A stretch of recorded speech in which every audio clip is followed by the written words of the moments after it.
like Ventura TV Appliance on Facebook, it's nice. But when you love the Whirlpool appliances we deliver, it's even better. Our website is cool, and it's a good place to start, but you really should touch the merchandise before you buy.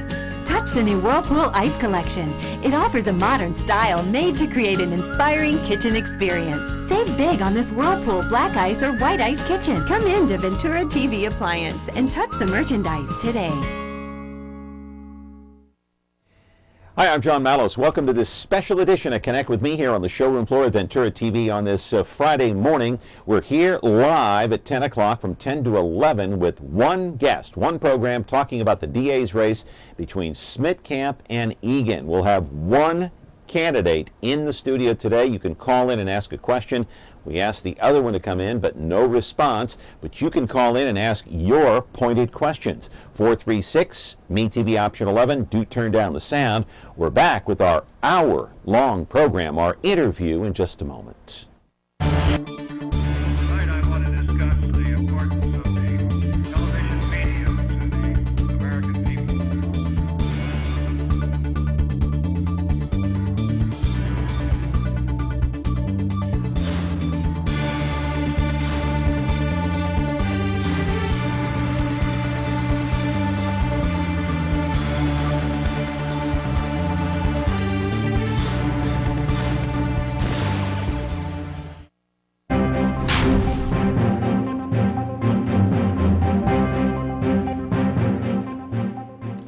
We are back here on the program live on this Friday morning, and you are welcome to call in. It should be a barn burner of a show today. We have Lisa Smittcamp in here for the full hour. You can ask her questions. Anything you want about the DA's race. It appears that she has a handle on this thing according to the polls, okay, according to one poll. Anyway, we're going to show you later in the show. We reached out to Elizabeth Egan, the sitting DA, but she has declined to come on. No response from her camp, either that guy Dilliard back up in Sacramento or her contact here in Fresno. No response out of the Egan camp twice now. So in the meantime, we are talking to Lisa Smittcamp about all sorts of things. Specifically, we want to talk about the latest ad that has come out. Of course, you've seen it on television. Maybe you've seen it in print. This is an attack ad generated from the Elizabeth Egan camp, directed specifically at Lisa Smittcamp, who worked in the DA's office for 12 years. It revolves around the case involving Ricardo Rojas. Now, apparently he was accused of assaulting his girlfriend. He pleaded guilty of felony assault. Smittcamp, who was on the case, wanted him to serve 2 years in prison. Instead, the judge in the case gave him time served. He was released, and then last November, allegedly so, Rojas was driving in Fresno, allegedly drunk. He hit someone, a woman died. It's a manslaughter case. He's in jail now, $313,000 bail. If you want to see the ad and haven't seen it, we're going to play it for you right now. It's the plea bargain ad, Egan against Smittcamp. Ricardo Rojas assaulted a woman and should have gone to prison. But Deputy DA Lisa Smittcamp plea bargained the case. Because of Smittcamp's plea bargain, Rojas was back on the street and months later arrested again, this time for manslaughter in the death of a Fresno mother. As a candidate for DA, Smittcamp promises to increase plea bargaining, but when Smittcamp herself irresponsibly plea bargained, an innocent victim lost her life. Say no to plea bargains. No to Lisa Sondergaard Smittcamp for DA. Of course, that was the attack ad. That one generated from the Elizabeth Egan camp. It played all over television and has played on radio. You may have seen it in print as well. In the meantime, this past week, Lisa Smittcamp fired back. She had a news conference, I believe it was on Tuesday, and she talked about this attack ad. She had Jerry Dyer, the police chief, standing right next to her, and she was defending herself. And when she comes into the studio, she's running just a few minutes late, but she will be here to answer those types of questions and much more. And also, she'll want to talk about the ethics involved in this case, why Egan brought it up in the first place, because it's a case that's not completed yet. So has this case been tainted, this Rojas case that involves manslaughter? Are they going to have to move this case out of Fresno County to a different county and try it because now the jury pool has been tainted? And so I guess It's an unethical situation as far as smittcamp is concerned. She also, when she gets here, will want to talk about the Spencer Scarber, Kyle Scarber fiasco. Of course, Elizabeth Egan having an affair with Kyle Scarber, the former CHP officer, of course, prior to her becoming a DA. And so Lisa Smittcamp has entered our studio. We're going to take a break, though. First, you can call in 436-MeTV, option 11. We're back with our guest, Lisa Smittcamp, in just a moment. Frigidaire. We introduced the first home freezer, the first pulsator agitator washer, and now we introduce the Frigidaire Orbit Clean dishwasher, designed with a unique wash arm that gives you 4 times more water coverage for a consistently better clean. Frigidaire, over 90 years of legendary innovation. See the full line of Frigidaire appliances at Ventura TV Electronics and Appliances. Now, why don't you tell us the whole story right from the beginning? All right, from the beginning. This is the city, Los Angeles, California. My name's Friday. I carry a badge. Police officers. You any idea who the other man was? My partner's Bill Gannon. Program? We got just one big question. Yeah. When? Now on MeTV Fresno, Xfinity 187.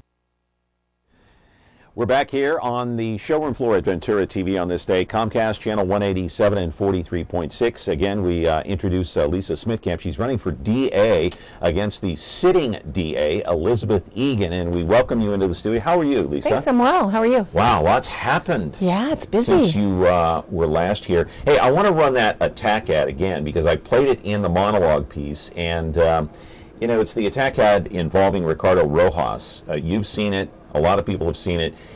I want to play it again just so you can react to it. I know you've seen it probably 1,001 times, but I want to play it one more time. Let's roll it. All right. Ricardo Rojas assaulted a woman and should have gone to prison. But Deputy DA Lisa Smittcamp plea bargained the case. Because of Smittcamp's plea bargain, Rojas was back on the street and months later arrested again, this time for manslaughter in the death of a Fresno mother. As a candidate for DA, Smittcamp promises to increase plea bargaining, but when Smittcamp herself irresponsibly plea bargained, an innocent victim lost her life. Say no to plea bargains. No to Lisa Sondergaard Smittcamp for DA. Okay, you held a news conference earlier this week, as I mentioned in the monologue. Jerry Dyer standing right next to you. Correct. I want to get your reaction to that. Let's take a phone call first. Good morning, caller. You're on the air. What's your question? Yeah, my question is to Lisa, for her not to worry about what's happening. I know it's one of those issues that they would have gone either way. The only reason she did it was because she was falling behind in the election a way that Egan thought that she was way ahead, and with Jerry Dyer helping her and all that, it was a big plus for her. So she doesn't have to worry too much about it, you know, because people realize that the only reason that she did it is because she wants to hurt her in that way, and people take it the wrong way too. So don't even worry about it. Okay. Well, thank you. I appreciate the phone call. So why don't you just react to it? I heard the news conference on Tuesday, I believe it was. Yes. And, you know, is this much to do about nothing? No, it's absolutely not. Tell it's us very why this important. is a big deal. Well, it's a big deal because Elizabeth Egan is a liar. And she is manipulating the truth of what really went on. Ricardo Rojas was a Fresno State student who had no criminal history. He went out and got drunk with his girlfriend, who was also drinking. They had a domestic violence incident. The girl got 4 stitches in the back of her head. It was a serious injury, and she hit him in the head with a wine bottle. And I offered Ricardo Rojas 2 years in state prison. The judge indicated a sentence of local time. He did jail time. He was ordered not to use alcohol, and he violated that probation. So the fact that Mrs. Egan is putting in an ad that suggests that I did something improper is despicable. Let's take a call. Caller, you're on the air. Go ahead. Yes, hi. I'm just wondering if the lady running for DA will continue putting disabled people in jail for contempt who cannot pay their child support. because I am 100% disabled, and I've been put in jail 5 times for not paying child support. Okay, I'll let Lisa take that. Well, qualified sir, to talk about that one. Yeah, it's a difficult situation to discuss a matter like that that's so important without knowing all the facts of the case. And so, you know, that's a difficult situation to assess without knowing the facts of the case. But if there are somebody in jail for not paying their child support? Well, people can go for contempt of court, yes, for contempt of court orders. So what? Is it unlikely, though? Is it a rare thing? Again, you can't say, you know, you can't make sweeping statements about things like that. If somebody is disabled and unable to pay their child support, then they need to go have the court order amended and talk to the family court about that. All right, another call coming in. Good morning, you're on with Lisa Smittcamp, and your question, please. Caller? Hey, caller. Yes, am I on? Yeah, you're on. You're on, man. Go. Now, these 2 people are supposed to be district attorneys, and they're calling one of the liars on the air. What kind of people do they do in the courtroom? How are they? Well, sir, you know what? That's a really good point, because I don't like to do this. But you know, when someone attacks you after you have spent 16 years serving the people of Fresno, and they are the district attorney. They are a person who is charged with having integrity and who is charged with being honest and truthful. It is a very difficult position to be in, and I have run this campaign on issues. I have run my campaign on issues. Mrs. Egan has started from the get-go attacking me and my family, and if she were attacking me with truth, it would be one thing, but she's attacking me with things that are not true, and I think it's my responsibility to tell the public the truth, because when you do the work that I do every single day, and I have done for 16 years, and then you have somebody come in and try to manipulate that work and to try to get people to vote for them based on untruths, it's a very difficult situation to be in. And I think that I would be remiss as a candidate and as a person who is an officer of the court of the state of California if I did not point this out. So I am sorry for you and all of the voters who have to hear it. It's an awful place to be in. It's why I don't really care for politics, to be quite honest. Aren't you supposed to be a better person than that? Well, I don't know how to be a better person, sir, when someone attacks me and my family. I think you have to defend yourself. I don't think that I would be an effective prosecutor for anybody in this community if I can't defend myself and my honor. Anything else, caller? What do you do in the courtroom? Pardon me? Go ahead. What do you guys do in the courtroom? You guys lie and fabricate stuff? I don't lie, sir. I don't lie in the courtroom, and I don't fabricate either. I think you need to look at the common, you know, use your common sense and look at Mrs. Egan's ads and see if they even make any sense.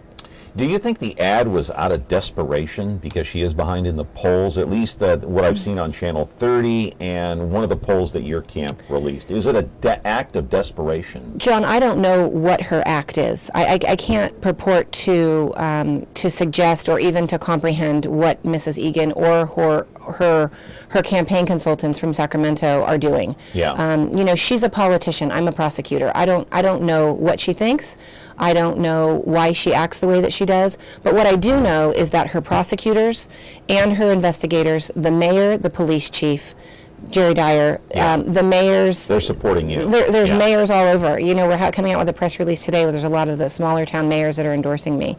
Yeah. And it's just, you know, when you have all these law enforcement officials and you have all these community leaders, the former DA, Dale Blickenstaff, you know, there's something wrong. There's something wrong with the DA's office, and there's something wrong with this person who has been given the honor of serving this community. And she really only is out to serve herself. And it's a sad day for all of us in Fresno. We got to take a break here, Lisa. On Connect with Me, we are talking with the one and only Lisa Smittcamp, running for DA against the sitting DA, Elizabeth Egan, and your phone calls are more than welcome here. 436 MeTV option 11. Do turn down the sound. We're back with our hour-long program in just a moment. When you like Ventura TV Appliance on Facebook, it's nice. But when you love the Samsung big screen we deliver, it's even better. Our website is cool, and it's a good place to start. But you really should touch the merchandise before you buy. Time for that upgrade to an HD 3D web-enabled Samsung TV. Get the best selection, price, and service in town without waiting. Come in to Ventura TV Appliance and touch the merchandise today. We're back here live on our program, 10 to 11 o'clock today. Now, we invited Elizabeth Egan more than a couple of times here on Connect with Me to be on the program. We even offered for her to come on the program and be by herself, and not, if she doesn't want to debate, fine, but be here, take a few phone calls, answer a few questions. Have not heard back from her camp, not once, and I've placed, oh my gosh, maybe up to a dozen calls up to Sacramento and, of course, the DA's office here, and no response. But Lisa Smittcamp has been here, and she gracefully comes into our studios here and gladly came in today. And, getting back to this Rojas case, okay, explain to me why, because, look, I've been in the news business a long time. People comment on active current cases all the time. I remember during the Wesson case. I remember other homicide cases. The prosecution or even the defense attorneys come out and they comment. Why is it unethical to comment on this case? Okay, so what Mrs. Egan has a policy in her office that DAs are not to comment on active cases. It's the DA's policy? That is her policy, yes. Policy. And there are also rules of professional conduct, California rules of professional conduct, right, that disallow certain things from being exposed in the media. And the reason that is, John, is because it taints the jury pool. So did she taint the jury pool in this? Oh, absolutely. By running this ad? Absolutely. How so? Explain. Absolutely. Well, first of all, she exposed the defendant's criminal history, and she mischaracterized the crime that he committed, because there is a difference between manslaughter and vehicular manslaughter. One is with a vehicle and one is not with a vehicle. So people can't be arrested for manslaughter. Manslaughter is actually mitigated murder. It's murder with a reason, if you will. And that goes, it's kind of a legalese, but it goes to the intent. It's vehicular this is vehicular manslaughter. Okay. So the way that her commercial is designed is to make people believe that I let him off on a domestic violence case and that he later killed the woman.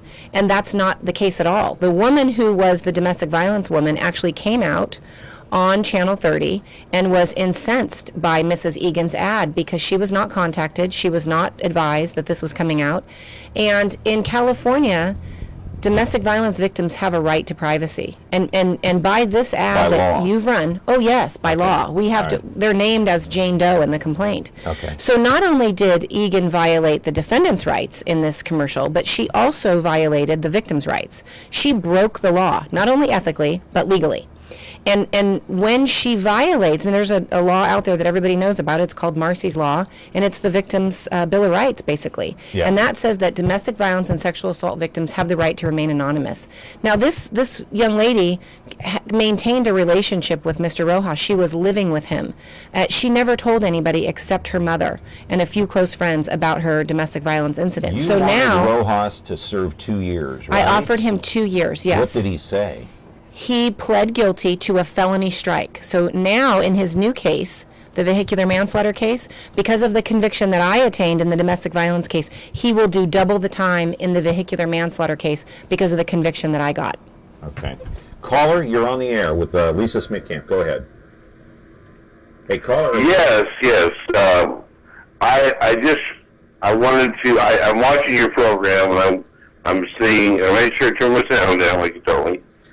And I wanted to comment to, is that Lisa that's talking on there right now? Yes, sir. Go ahead. Okay, yeah, I want to get the right person, so I want to know the right one to vote for. You got my vote, okay, don't worry. Thank you. Because if that's the only thing she can come up with was actually makes you look good, and I'm appreciative that you come in and actually explain to us the dynamics of the, what do you call it, the plea.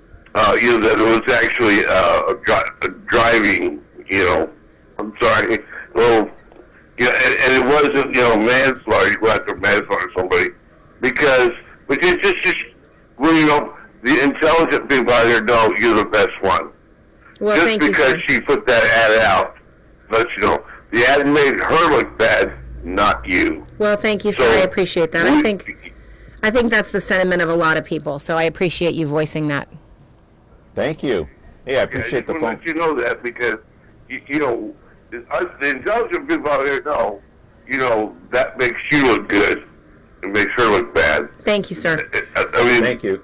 Okay. All right, take care. Thanks for the call. So the Rojas case now, he's going to probably get time for this manslaughter and also time for the domestic violence. The domestic violence case, he's already served his time. So that was that's 2 years done. ago. That's done. He's Okay, on so how's he probation. gonna serve double time? I'm not sure I understand. Well, when you have in the domestic violence case, he pled to an assault with force likely to produce great bodily injury, which is exactly Okay. the crime that he committed. He pled guilty to it. Okay. I offered him 2 years. The judge gave him local time. It was Right. it's standard. That happens all the Right. time. The judge did not do anything wrong. I did not do anything wrong. Right. Now he was on probation for that case, and that case is a strike prior now. So when you have a strike prior and you plead to a strike offense, when you commit a new offense, it While you're on doubles. probation. Well, whether you're on probation or not, you Okay. have that prior conviction. Okay. He happens to be on probation. Okay. Okay. So, but even if he had completed his probation, he still has that conviction on his record as a Okay. strike. Okay. Okay, that's so, one strike. Correct. Now, in this case, Mr. Rojas did not successfully complete his probation. He committed a new crime, okay? Now, that crime has about a 10-year maximum, the vehicular manslaughter. Wow. All right? Because of the conviction that I secured in the domestic violence case, he is now looking at double the time because he has one prior strike. So he's looking at 20 years, maybe? Correct. So the Wow. time that he is going to get will double because Yeah. of the conviction in the domestic violence case. And that is a plea that I secured with very limited evidence, I And might so add. how did this ad jeopardize this case? Well, it didn't jeopardize the domestic violence case. What it did to But the the vehicular manslaughter. right. Well, what it did to the domestic violence case was it violated the law with regard to the victim's right to privacy Right. and her anonymity. Right. That's number one. Number two, with the vehicular manslaughter case, it has caused two things to happen. One, the defense attorney, who is the same attorney who represented the defendant in the domestic violence case, is right now filing a motion for recusal of the district attorney's office. So that means that all the time and energy and resources that have gone into prosecuting this case thus far will be for naught. Because if this motion is granted and the DA is forced to recuse themselves from the case, the family will have to get used to, it'll have to go to another prosecuting agency, which would most likely be the Attorney General's office or, another prosecutor. Another county, Maybe they'll bring another county in if the Attorney General's office won't take it. But that family is going to have to get used to a whole nother set of prosecutors, investigators, victim advocates, and they go back to square one. So all of the money and resources that have been put into this case thus far are for naught. And the county will be out all that money. Doesn't she, now you've seen Elizabeth Egan since the ad has come out, right? Oh, You've we seen sat her. with each other last night at a Doesn't she understand or realize what she did? Well, there's worse things that she's done since then. She's running another ad about me that I've She has been no remorse that I- about the Rojas she ad, has no despite the remorse. ramifications? She went on Channel 30 and said that I took an irresponsible plea. And the prosecutors in her office are so incensed with her that it's out of control. Her behavior is beyond the comprehension of anyone in the legal community. Another call coming in. Good morning, caller. You're on. What's your question? Yes, I have a comment regarding this issue. She has the mayor and the chief of police supporting her. Now, the chief of police retired. Then a month later, he came on board for a $10,000 pay raise. Now, I believe that wasn't really a good idea for him. So I don't have to use for people that way. Second, the mayor supports the bar transit to stop pollution. Then she supports open the mall, open cars. Now, then she wants to leave the office for a different office. I think these people are hypocrites. I couldn't have no use for them. Okay. What is your comment, ma'am? What does that got to do with a DA's race, though? We're not talking about city politics here today, but No, because I understand, but she has those kind of people supporting her, and I can't justify voting for somebody that has people that have comments and make different ideas. okay. I appreciate the call. Go ahead. Well, I'm not sure I understand the question. I don't know. I guess he's disturbed that, because he criticized the mayor, he criticized the police chief. Why are these people supporting? Well, Egan has her supporters, too. Well, yeah, we all have our own individual supporters, and I think that, the people that are endorsing me know the way that things are running in the DA's office, and they know the way that things are running in the courts. And there are a lot of other people and a lot of other agencies that are supporting me outside of the mayor. Whether you agree with her politics or her decision to run for other office is sort of a side issue. You know, right now she's the mayor of the city of Fresno, and she has public safety as her #1 priority. She introduced that in her budget yesterday. And the same thing with Jerry Dyer. He, you know, his goal and his job is public safety, and he has hundreds of officers, and they are all supporting me and endorsing me, and I think that's why he also joined along too, because he knows there's been a breakdown in communication and the quality of the work that is being done in the DA's office. All right, we're talking with Lisa Smittcamp, and one of the reasons we wanted to expand this format today is to give Lisa a chance to explain all of the issues and give a chance for you people to call in and ask a question in this 1-hour format that we have until 11 o'clock. It gives us a little more time to expand on 1 or 2 issues that are highlighted right now in the campaign between Elizabeth Egan and Lisa Smittcamp. 436 MeTV option 11. Do call in, and please turn down the sound. We're back in a moment.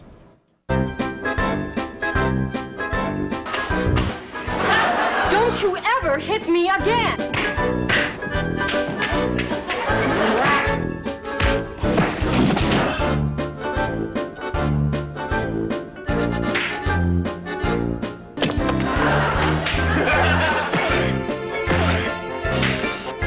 Chief, I think we got a hit on our MeTV Fresno, now on Comcast Channel 187. Back here with Lisa Smittcamp. So in your estimation, in your experience, having worked in the DA's office, is it in your judgment, is this Rojas case going to have to be passed on to somebody else? You know, I know you can't predict the future. Well, but I think I think there's a very good chance that the defense will have a successful motion for recusal, and then the secondary, we didn't get to finish up, but the second motion that may likely be filed by the defense is a motion for change of venue, and that is because, you know, the Channel 30 ads and the radio ads, they go from Merced to Bakersfield. So when you taint a jury pool, when a jury pool has already heard incorrect or erroneous evidence or information about a case, it's difficult for them to find a unbiased jury pool. Caller, you're on the air. Go ahead with your question. Yeah, I just have a comment. I am not personally familiar with the legal community here in Fresno in terms of personal experience, but I just wanted to comment to Ms. Smittcamp that she has clearly defined what she does, what she wants to do, and the difference between her and the other candidate, and it has clarified things for me, and even as much as her clarification with this Rojas thing. I just want to thank her for her clarification, and she has helped me make up my mind. Hey, caller, don't leave yet. I got a question for you. Why do you think Lisa has clarified or has more clarity at this point than the sitting DA? What made it for you? Can you explain? Well, I think the biggest thing is that, and again, I don't have personal experience going through the legal community other than, you know, sitting on a jury from time to time or whatnot, but I am not pleased with the fact that it takes so long to get cases through. And she clarified, I think it was on her last visit, when she talked about the fact that, you know, plea bargains and or continuances, they continue to just prolong the cases. And she told me what she was going to do about that. And she also clarified her position on this Rojas thing, and I think that it's misleading, and I expected it to be misleading when it came out, but she really defined what the problems were and how it was misleading, and that was helpful to me as a voter. All right, thank you very much. Is that pretty much the response you're getting from the community, or are you getting some negativity towards your way? No, you know, the people, the only negativity we're getting is saying that people are embarrassed for Mrs. Egan. You know, the people who are in the know in the legal community, they're embarrassed because my reputation as a prosecutor is the exact opposite of what she's trying to say. Yeah. And there isn't any point of this campaign that I have ever said that I want to increase plea bargaining. It's preposterous. Right now, Mrs. Egan's in Mrs. Egan's office, they plea bargain between 98 and 99% of the cases. There is no more room to increase. I want to ask you about that later in the show. We have another call here. Good morning. You're on Connect with Me. What's your question? Caller. Hello? Caller, you're on the air. Go ahead. Yes, hi. I had called earlier about the child support question, and her response was that I needed to go to the child support office and you know, have it amended there. I've been there. I've done that. I've signed waivers of confidentiality for my physicians, for everyone, the judge, the district attorney, the public defender, who is just a mouthpiece for the district attorney. That's all they do. All right, listen, let me ask you, caller. I'm put in jail. Caller, let me ask you a question. Do you have a specific question for Ms. Smittcamp? You know what? Because excuse me?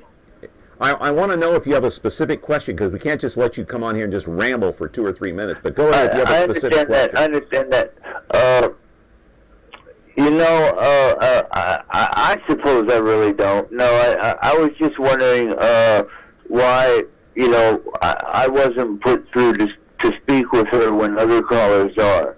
You are. You're on with her. She can hear you. I can hear you. Oh, she can hear you. Oh, yes, I'm I sorry. can hear you, sir. Go ahead with your question quickly. I apologize. Well then you know my question and my problem. Sir, maybe I can help you just because I think I know where you're going. You have to understand the district attorney's office is involved in these things, and their job is to enforce the law. The court orders that are set forth, which the district attorney may be asked to enforce, are set by the family court. So that's where the crux of that has to come from. The order has to come from the judge. Yeah, there's a difference between family court and what you did as a prosecutor, right? Correct. Family court is family court and criminal court is criminal court. Right. So there's a huge difference. We got to take a break here on Connect with Me. It's the bottom of the hour, and you're watching us live here on Comcast Channel 187 and 43.6, 436, MeTV Option 11. Come back with us after the break. We're back in just a moment. When you're looking for KitchenAid innovation and quality, who has the answers, the selection, the price? Ventura TV Appliance. With billions in nationwide appliance buying power, more than Home Depot and Best Buy combined, will help you save. Our low prices on Energy Star qualified KitchenAid appliances save you energy and money, and pay no interest on select models when paid in full within 12 months. Ventura TV Appliance, serving you since 1951.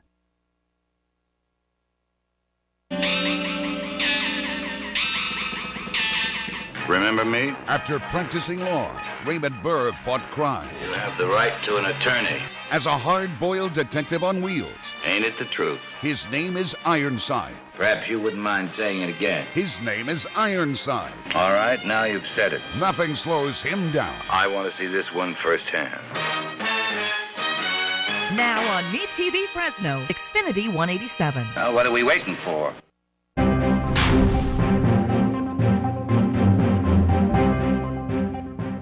Back here on Connect with Me, another call coming in. Good morning, caller. You're on the air. What's your question, please? I have a question. I was wondering, isn't Fresno County really in bad trouble and with financially? And I was wondering if maybe the reason they're pre-bargaining so much in that office is because of the financial situations that are going on. Pre-bargains would stop the process of long court, the court thing going forever and ever, continuing or whatever, but the point is, I wanted to know, doesn't the plea bargaining kind of like have good and bad? Because if you plea bargain too many people that are really not real violent people or something like that, they might get back out. And if you plea bargain, there's a good side to it, but there's a financial side to it as well, isn't there? Okay. All right. Thank you. Well, I think the thing that people don't understand about plea bargains is that they're pleas. And it's very difficult sometimes to make a case because in order for a prosecutor to be able to prosecute a case effectively, they have to have a witness. Many times they have to have multiple witnesses, and we all want to believe that we would come to court and say exactly what we know. But it's very difficult to get people to come and testify. Sometimes people are intimidated. Scared. Sometimes people are afraid. Yep. And sometimes people do not want to testify, especially in the cases of sexual assault or domestic violence or homicide or gangs. There's a fear of retaliation. So we don't plea bargain cases based on money or based on finances. We plea bargain cases based on evidence. And, again, they are not giveaways. These are pleas. These are people admitting guilt and moving on. And in the interest of judicial economy and based on the evidence, we sometimes make the decision and the determination to negotiate pleas so that we can move people through the system. You cannot try 30 or 40,000 cases in Fresno County every year. Not every case is suitable for a jury trial. That's a lot of cases. Caller, you're on the air. Go ahead with Lisa. Good morning. I just wonder if and when and what time if you guys going to have another debate. We do have another debate coming, sir, and it will be this Tuesday. It is being hosted by KMPH Channel 26 at 7 p.m. Is that the final debate? I believe it will be, yes. It's the final one we have scheduled. Okay. Let me put up some full screens here. I want to talk about this Terrence group poll, and this came from your camp, and I think Channel 30 is running something similar to this. It says that you're up 44 to 35%. The lead, according to the poll, is driven by two factors, according to this: a better image among voters, younger voters for smittcamp, and more favorable campaign contact by the challenger. And so the Terrence poll is what? It's an East Coast group, right? Yes, they're based in Alexandria, Virginia. Right. So do you believe in that poll? Are you looking at an 11-point lead? Is it accurate? I think it's. I think it's a poll. It's a good indication of what's going on. But I think I'm always wary of polls because if people, wherever they are, if they're voting for me or they're encouraging my campaign, and they say, oh well, she's 9 points ahead or 10 points ahead, I don't need to vote for her. It's a 9-point lead. That's the bad thing I think about polls. But you're not resting on your laurels. Oh, absolutely not. Absolutely not. We are pushing forward every day, and we are gaining more supporters and more contributions, and we're pushing forward. But we are excited about the poll. Caller, are you there? Yes, I am. Go ahead. What's your question? Thank you for the show. I just was wondering, what do you think, or can you speculate why Miss Mims, the sheriff, endorsed your opponent? Thank you very much. Bye-bye. Sure. I had a conversation with the sheriff, a very nice conversation, and I understand that she is endorsing Mrs. Egan. And I think it's important to know and note that the sheriff's relationship with Mrs. Egan is long-term. I think she has said publicly that the reason she's endorsing Mrs. Egan is they've worked well together. Sheriff Mims never spoke to me. She never heard my ideas. She never heard my experience. When we had a meeting together, I shared with her who I was. I had never met her before. And both the sheriff and the deputy sheriffs of Fresno County are both endorsing Mrs. Egan, and they both endorsed her prior to ever speaking with me. So I can't speculate as to why Sheriff Mims is endorsing Mrs. Egan. She never told you? Well, she told me that they had a long-term working relationship together. But I think the other thing that is very important for people to know is that the sheriff's budget comes from the Board of Supervisors, the same place that the DA's budget comes from. And Mrs. Egan is very well connected with a lot of members of the Board of Supervisors, and I think they like to keep things status quo. So, I don't know. I can only speculate as to why that happened, and that wouldn't be fair. I want to run another full screen. It talks about the conviction rate, and there's a lot of controversy about this because you can hear Lisa talk, you can hear Elizabeth Egan talk, and I'm getting so many different things about what the conviction rate is in Fresno County. Now, this one came from the Judicial Council of California, 2013. Roughly 81.3% is the statewide conviction rate on average. Now, Elizabeth Egan claims that her conviction rate is about 90%. smittcamp claims, no, it's only about 52, roughly speaking, here in Fresno County.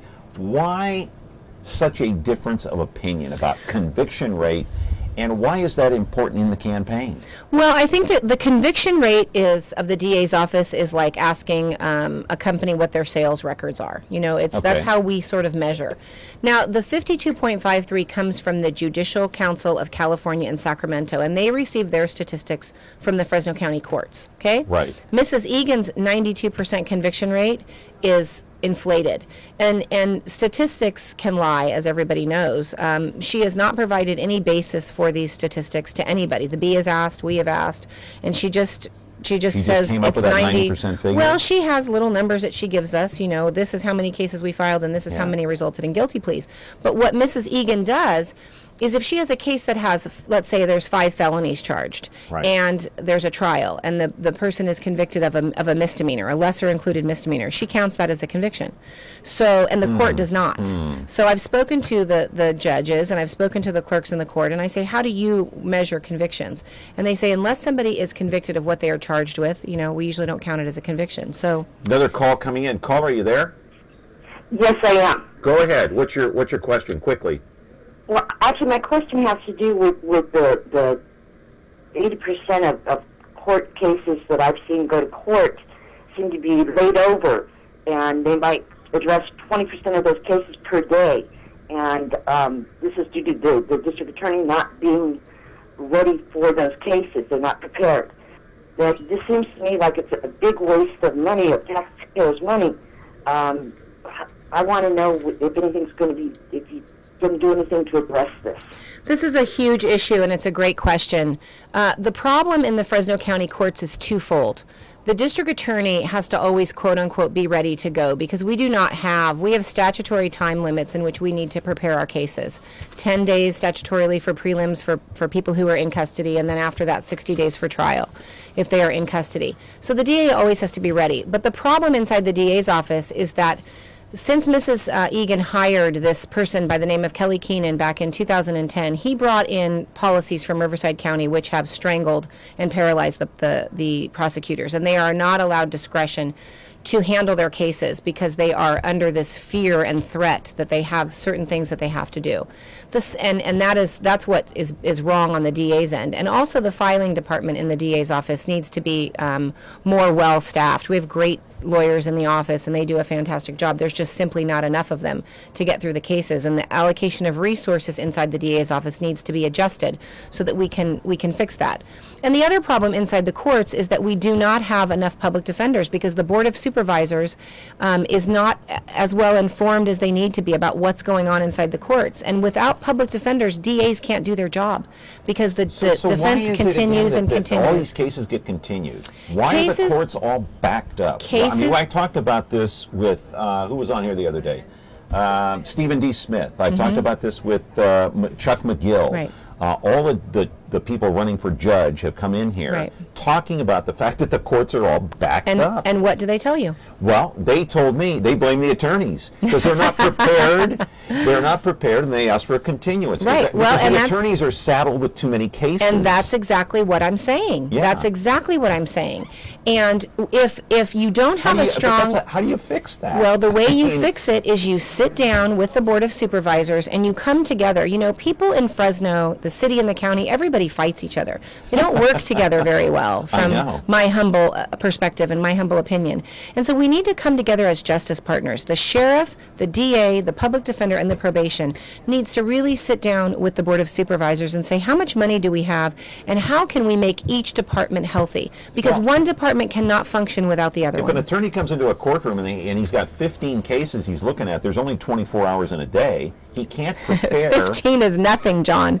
Some of these public defenders have 400 cases. All right. I mean, remember the late Ernie Kenny? I remember him well. I talked to him one time when he came in for an interview, and he said, I'm working on 9 different cases right now as I speak, 9 court cases. When I was a sexual assault prosecutor, I handled 60 trials at one time. See, I mean, that's unbelievable. I can't even fathom that. Caller, you're on the air. Go ahead. Oh, yeah. I wanted to ask Lisa smittcamp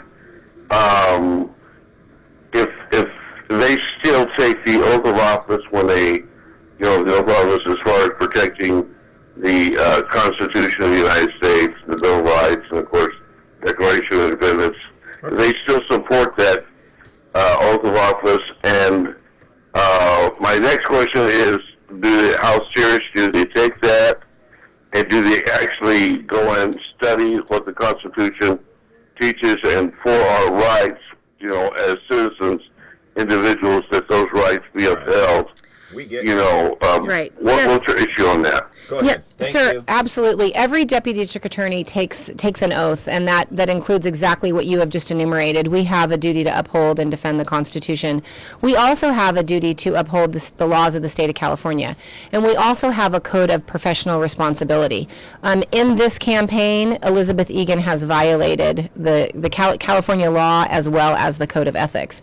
And part of the reason why I'm not afraid to stand up and say, as a district attorney and a strong district attorney and a competent district attorney who has courtroom experience, to say, hey, County Board of Supervisors, we need to reassess how much money we're giving to this public defender, is that because even as a prosecutor, criminal defendants have the constitutional right to have an attorney represent them, and if they cannot afford one, we have to appoint one for them. Yep. Now, am I a bleeding heart? Am I soft on crime? Absolutely not. You can go anywhere in the courthouse. You won't find one judge, one public defender, or one prosecutor that will ever say that Lisa Sondergaard Smittcamp is soft on crime. However, I do uphold the Constitution, and I'm not afraid to say that we have to fund this public defender's office so that DAs can bring justice to their victims.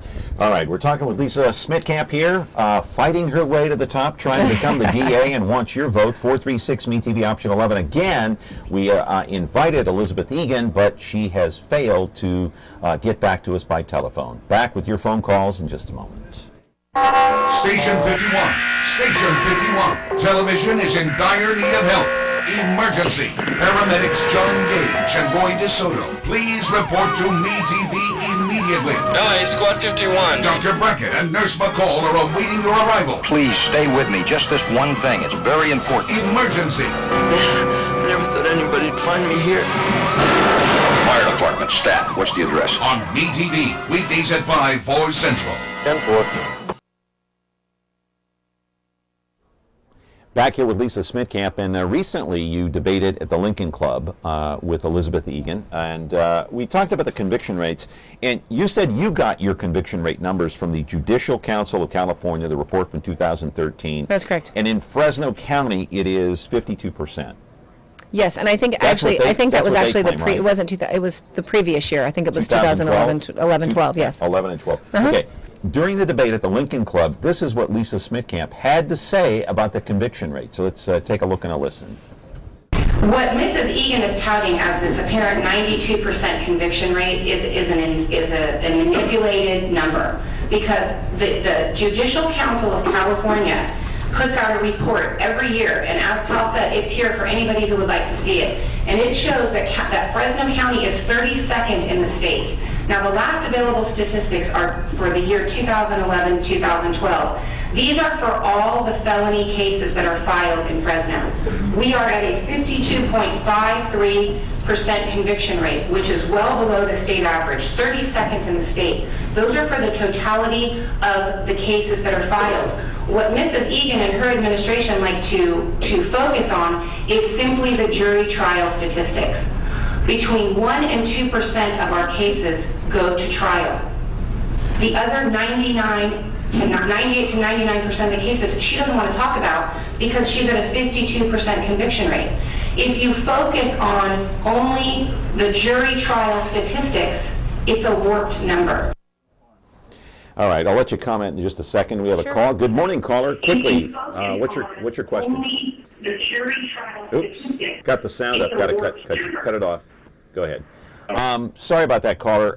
You've got to turn your sound down if you call in. 436 MeTV option 11. So that was the Lincoln Club, and let me play a soundbite from Elizabeth Egan and what she had to say about those conviction rates at the same debate. Now, I don't know what you're talking about with trials. Our conviction rate is based on the numbers that every DA's office in this state collects. Every DA's office marks how many cases are filed and when they're disposed, meaning when they're finished and how it ends. In a conviction, in a mistrial, in a dismissal and acquittal. That's what every DA's office in the state tracks, obviously. and we do too. And our internal case management system that logs every case we file and every dispo says we have over a 90% conviction rate in this, 90, Freddie tells me, he's going to yell at me. And it's excellent work. And you know what? I don't need an ad in the paper. I don't need to pay for one because I have them here. Conviction after conviction after conviction. Folks, again, a big difference of opinion about conviction rates, and toss a ball in the air. That's the way I look at it. I think the thing that's important to know about the sound bite that you just played is that when we did the debate at the Lincoln Club, I was assuming that she was touting this 92% conviction rate on trials because, like I said, she has refused to produce. We have done public records request acts, and over she has refused to produce the data that she purports to get this 92% conviction rate. Amazing. Caller, you're on the air quickly. Hope you got your sound down. Yes, I just wanted to ask, with all the bad blood going around during this election, does she think if she was to lose, is she going to be out of a job? Is who going to be out of a job, sir? I think he was talking about Egan. Will Egan be out of a job? Well, after you have been the district attorney, and assuming that she would not win the election, I highly doubt she would want to stay employed. And after the personal attacks and the lies that she has made, and the way that she has attacked my record and my family during this, I don't think that she and I would ever work together. Hey, how do you deal with drug offenders? Whether you're a drug user, a drug pusher, a drug dealer. How do you deal with that? In another debate that took place at Fresno City College, Lisa Smittcamp had this to say about how you deal with people who use drugs. Take a look and a listen. Key to fixing the drug problem with our minorities and with our, whether it's white kids, black kids, or Mexican kids, Asian kids, is education and intervention. We have to get out into the community. And as district attorney, I will take that role. I will be out in the communities, be out in the faith-based communities, be out with the schools, interacting, not shutting myself off, not putting myself in an ivory tower, but getting out and talking to the people in the neighborhoods, whether they're southwest, southeast, because there's just as many drug problems in the north part of town as there is in the south part of the town. And we have to start coming together as a community to educate our children, provide them an alternative to gangs and drugs, and move on with keeping these kids out of the system. All right, Elizabeth Egan was asked the same question at the same debate at Fresno City College. Here's what she had to say about drug dealers, drug users, and whatnot. Let's take a look and a listen. The question of racial disparity, if you look at the statistics of who's in the California Department of Corrections, there is a racial disparity, and that's a societal problem. I think as far as drugs, we're looking at changes that the state has engaged in. Prop 36 basically decriminalized drug abuse, but it is good at holding drug addicts accountable, and that's what's required. And that's why we do need room in the jail for drug addicts, to take them out of the street, off. I've heard so many parents say they were glad their child was in the jail because they knew their child wasn't out using and either going to overdose or get involved in crime. It's part of the rehabilitation process. Again, a big difference of opinion between you, of course, and the sitting DA. She doesn't believe so much as you do in education and intervention. Now, you have a brother that is addicted. Yeah, no, he's in recovery. In recovery? Yes. Okay. Yes. And so why a big difference of opinion? You believe that intervention and education is a major player, takes a major role in trying to get somebody out of a drug situation? Well, I think intervention and education is essential to prevent kids from ever. Well, absolutely. You have to intervene at an early stage. These kids today are exposed to drugs in elementary school and junior high school. So the point is to be involved in the community to try to stop it. Is that why Chief Dyer is supporting you? Because he thinks along the same lines. Well, I think Chief Dyer is supporting me for a lot of reasons. I think we have the same sort of philosophies. I'm sure it probably is. Yeah. We have to be responsible as as leaders of the community to be out in our community.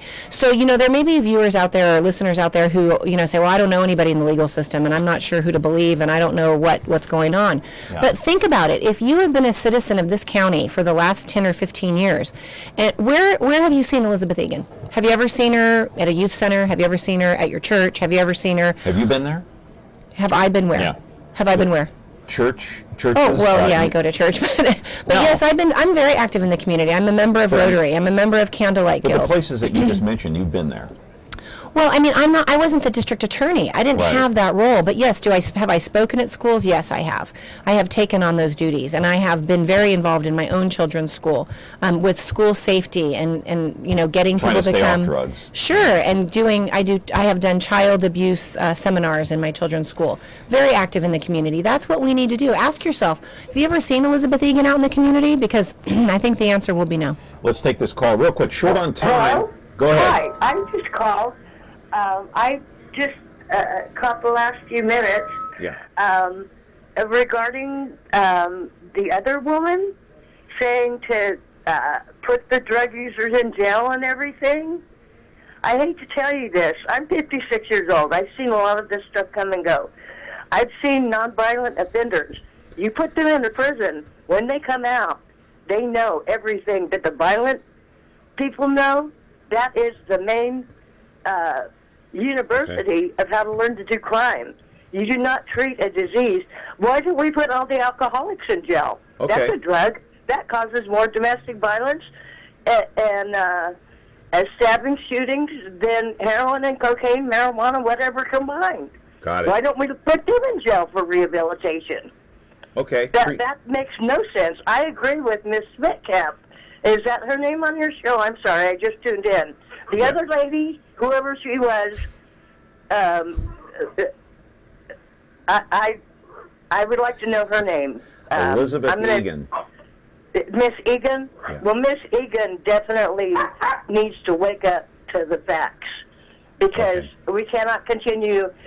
We have the highest incarceration of any country on the planet because of our drug laws. Right. We put drug users in there. Okay. They come out, they're angry, they become violent criminals. We get the gist of what you're saying. I appreciate the phone call very much. Thank you. Let me ask you about another issue that I've heard that it may or may not come out in the Fresno Bee. They're talking about exposing this relationship between Kyle Scarber, who used to work at the CHP, and Elizabeth Egan. Do you care to comment about that? Because does this bring up another ethical problem or issue for the sitting DA? Well, John, the Scarber issue has been looming out there for a long time. And my take on it is this. Mrs. Egan had an affair with Kyle Scarber. That's not the issue. Okay? In the 90s, before she became DA, before she was married. Correct. Before he was married. He was married. She was not. Okay, and Kyle Scarber's son Spencer was convicted on a rape charge. That's the truth.